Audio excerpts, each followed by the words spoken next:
आपण मूग घेतलेले आहेत. हे मूग आता पाण्यामध्ये भिजत घालायचेत आणि याची डाळ बनवणार आहेत.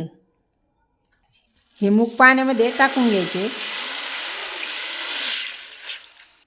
हे असं काढून घ्यायचं वरचं. असा हलवायचा हात घालून. आपण वरचं सगळी घाण काढलेली आहे वरचं ते.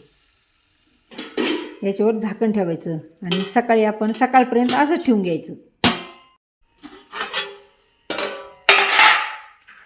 हे मूग छान भिजलेले आहेत. आपण रात्री पाण्यामध्ये टाकले होते. हे सगळं पाणी असं ओतून घ्यायचं.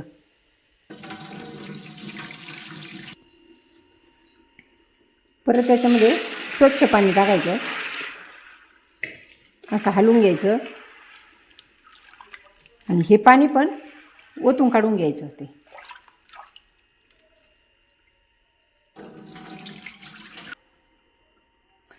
याचं पूर्ण पाणी काढून घेतलेलं आहे. हे आता आपण उन्हामध्ये 2 दिवस वाळत ठेवायचं. 2 दिवस आपण हे उन्हामध्ये वाळत ठेवले ते. पहा पूर्ण एकदम खडंग वाळलेले आहेत.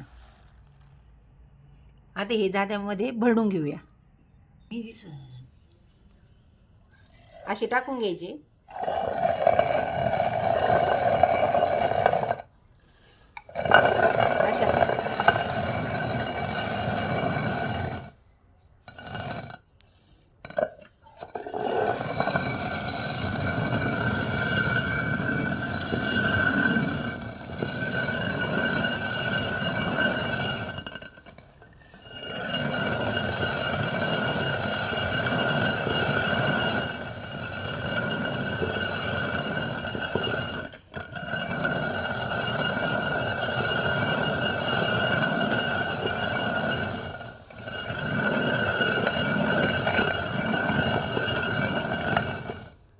हे अशी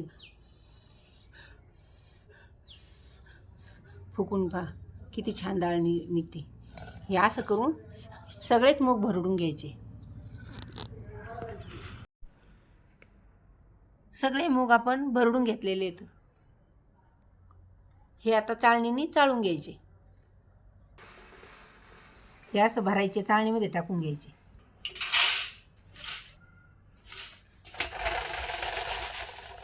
हे असं चाळून घ्यायचं. मग हे खालचं बारीक आहे ना, ते गळल्या जातं त्याच्यात.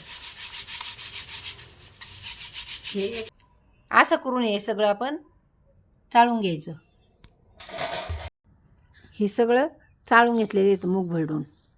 आता हे पाकडून घेऊया.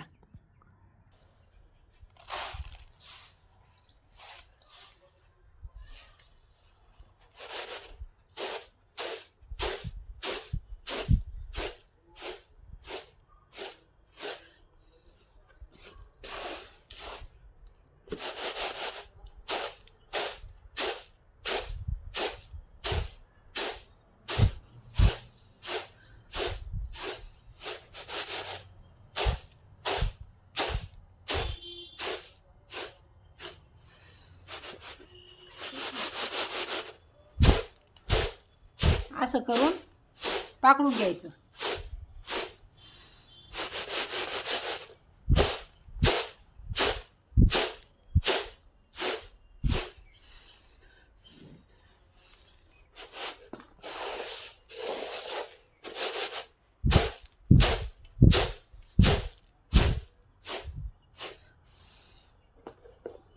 असं करून सगळी डाळ पाकडून घ्यायची.